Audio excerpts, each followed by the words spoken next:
Às vezes a gente fica tão preocupados com o futuro, né? A gente nem sabe se a gente vai ter. Ou então a gente passa boa parte do nosso tempo faturando o passado, pegando as faturas do passado, olhando se valeu a pena, se não. E nos falta muitas vezes a sensibilidade de observar a vida que está ao nosso redor neste momento. Dudu Falcão e Lenine, que são os autores dessa música, paciência, uma palavra forte para os dias de hoje. Tudo hoje nos convida a ir com muita pressa. O mundo hoje é apressado, e se a gente não cuida, a gente entra nesse ritmo acelerado que nos impede muitas vezes de perceber a própria vida. Semana passada estava viajando com a minha mãe, levando-a para Uberlândia, e num determinado momento eu tinha dormido, que eu estava com muito sono. Eu acordei e sentei ao lado dela. Eu falei: senhora não quis dormir um pouquinho não? E ela me disse assim: eu não, essa paisagem está tão bonita, se a gente perde a gente não vê. Achei a resposta da minha mãe muito sábia. É verdade. Muitas vezes nós não apreciamos a viagem, ou porque estamos ocupados com tantas coisas, que até queremos dormir um pouco, não é nenhum problema. Mas ela, diante da beleza da paisagem que ela tinha do lado de fora do ônibus, ela preferiu apreciar aquilo que estava sendo a viagem. É interessante porque às vezes, quando nós pegamos a estrada, a nossa ansiedade é chegar. Por isso que às vezes a gente acelera tanto, a gente anda até acima da velocidade permitida, colocando em risco a nossa vida, em risco a vida do outro. Porque nos falta a percepção de que na viagem o importante é o ir. A graça não está no destino final, mas está em cada passo, em cada etapa desse deslocamento que nos leva até aquele lugar. Para isso a gente precisa ter paciência. Talvez seja a virtude mais necessária para os dias de hoje, a gente ter paciência. Paciência com o processo da vida, paciência com os outros que estão ao nosso redor. Porque só na paciência é que a gente descobre que a vida é rara. Que a vida é rara, que ela precisa ser apreciada, ser saboreada, que essa vida merece ser vivida em cada momento, em cada etapa, com muita intensidade. E às vezes nós vamos ficando cansados, né? Nós vamos perdendo a capacidade de ter essa paciência.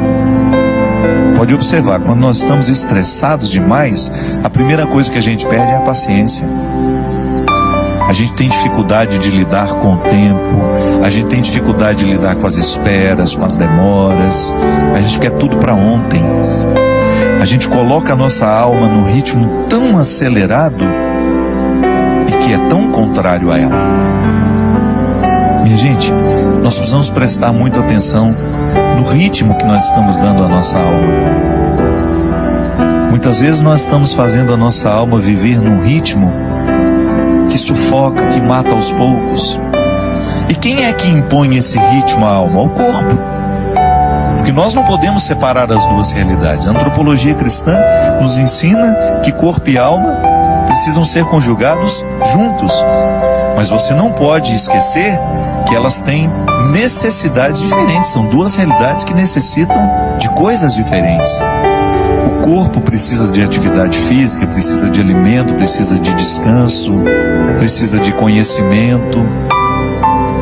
Não é assim que funciona? Se você cuida bem da saúde do seu corpo, você vai observar a necessidade de vez em quando fazer um check-up, fazer um exame de sangue, examinar tudo aquilo que é o funcionamento do seu corpo, porque você quer viver, você quer ter saúde. Então, para ter saúde, é preciso administrar as necessidades do corpo. É preciso compreender o mecanismo do corpo, como é que ele funciona, quais são as necessidades que ele tem. O corpo precisa ser hidratado, então por isso a gente não pode esquecer de beber água.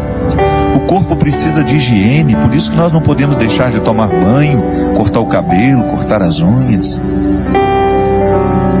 O corpo precisa de ter dinâmica, ele precisa estar disposto.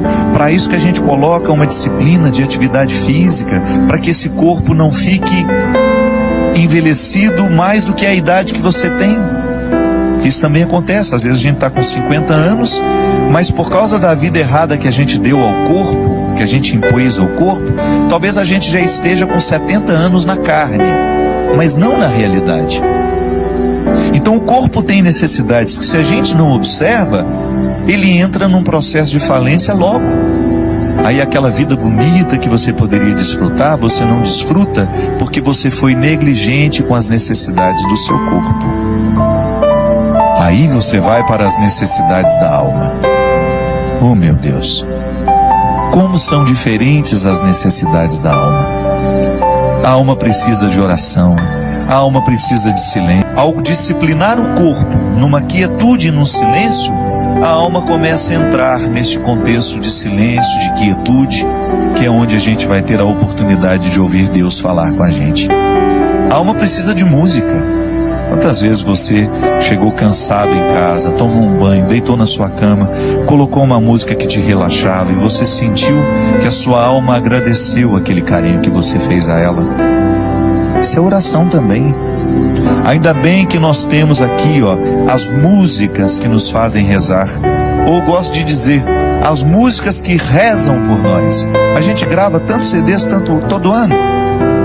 Aqui na Canção Nova você tem uma infinidade. Nós temos aqui o novo trabalho meu, Deus no Esconderijo do Verso. Todas essas músicas compostas, pensadas, elaboradas, gravadas, para que a alma viva o deleite que a arte pode trazer. São canções naturalmente religiosas que vão fazendo com que a nossa alma desfrute dessa tranquilidade. A arte ensina a nossa alma a ser paciente. A oração ensina a nossa alma a ser paciente. Aqui na Canção Nova nós temos tantos produtos para isso. Uma palestra, um livro. Você tem aqui o livro Discípulo da Madrugada. Você começa a ler um livro que foi preparado para isso. Nós não só queremos vender o trabalho que a gente faz. Não. O primeiro motivo aqui, por acaso esse trabalho aqui pode ajudar. Ajuda aqui a Canção Nova, ajuda as minhas obras, ajuda-me a tantas pessoas. Mas o primeiro objetivo que a gente tem quando escreve um livro, quando compõe uma música, quando a gente grava um CD, é proporcionar àqueles que nos acompanham, que acreditam no nosso trabalho, proporcionar um aprendizado da paciência nessa alma.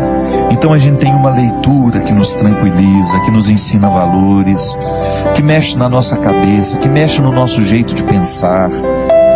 Aí você vai percebendo este movimento natural de Deus, trazendo essa paciência que é tão fundamental para que a gente tenha equilíbrio para enfrentar as pressas da vida.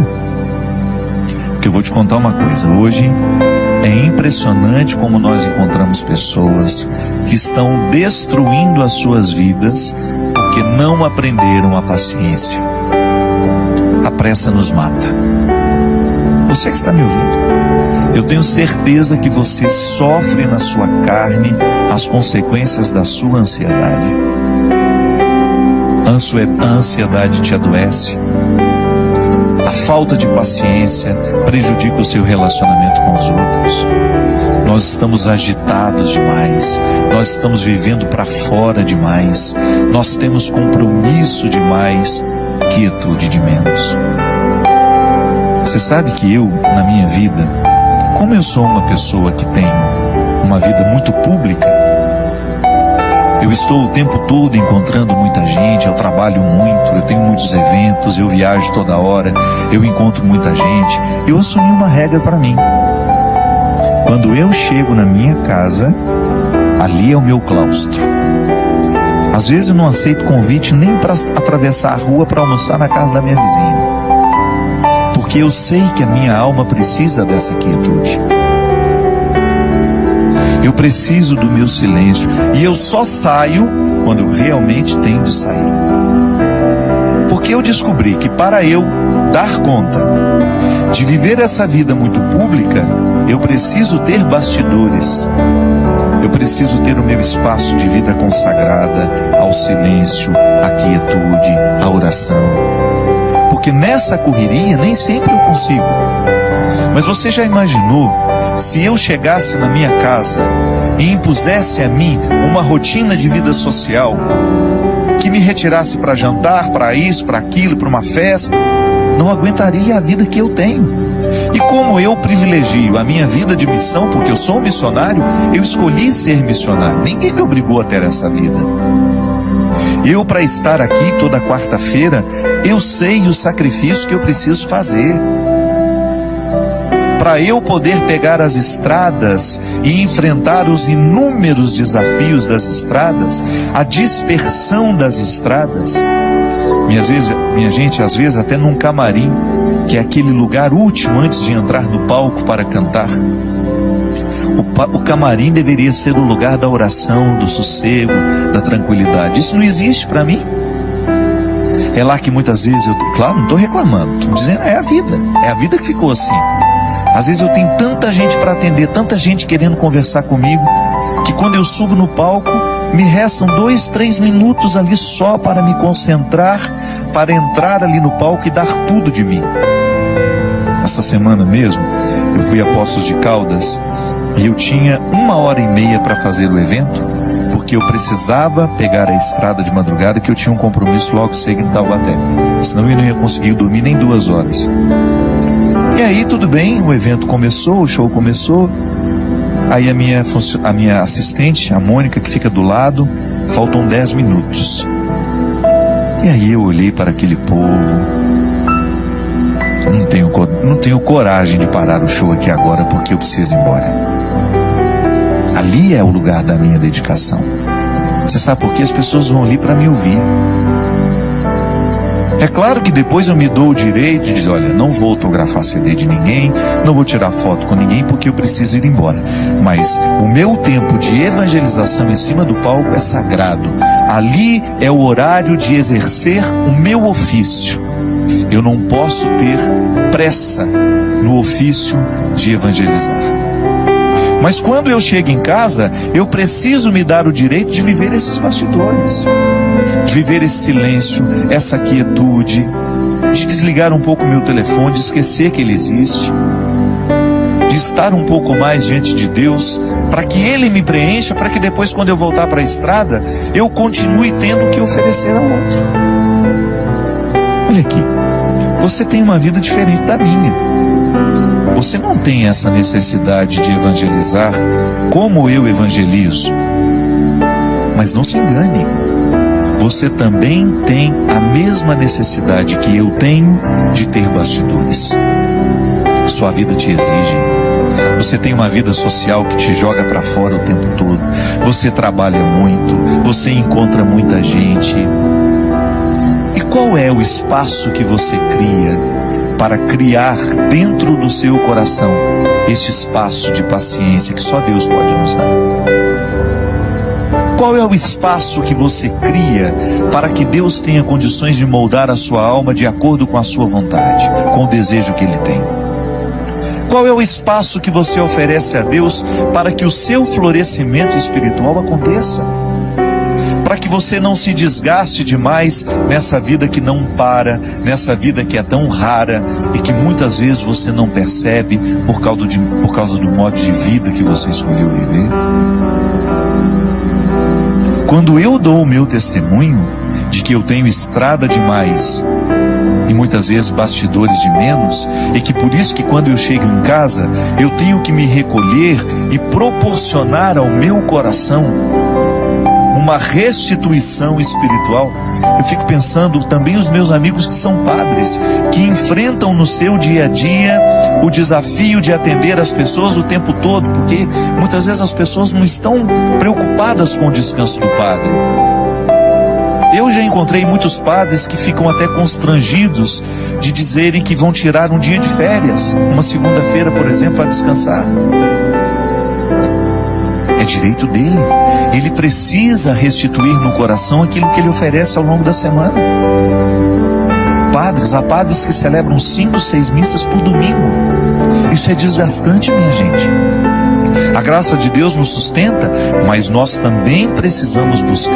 Eu vejo aqui na Canção Nova como esses meninos e meninas trabalham. Eles trabalham muito. O meu diretor mesmo, China, que agora está trabalhando ali nos bastidores. Quantas vezes esse menino passa a noite editando programas? Às vezes o programa que vai ter de ser repetido, ele passa a noite editando esses trabalhos. Trabalha muito.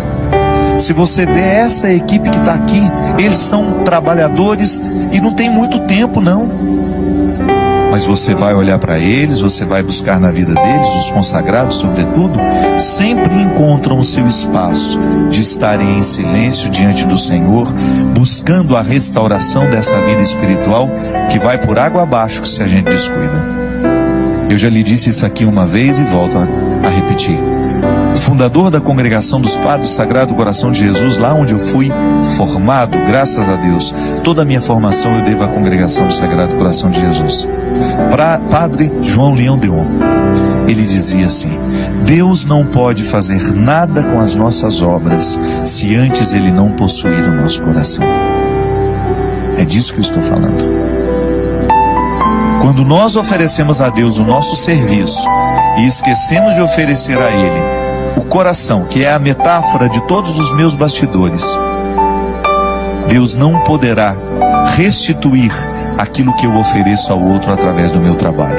E em pouco tempo eu estarei oferecendo a mim. E oferecer a mim, somente a mim, vai me desgastar demais. Eu vou ficar cansado, eu vou perder a paciência, eu vou ficar estressado, eu vou ficar bruto com as pessoas e eu vou esquecer a delicadeza, que é justamente a característica de todo cristão. Portanto, não tenha medo de introduzir na dinâmica do seu cotidiano o espaço da sua restauração interior. Pode ser 5, 10 minutos. Silêncio, oração, respiração profunda.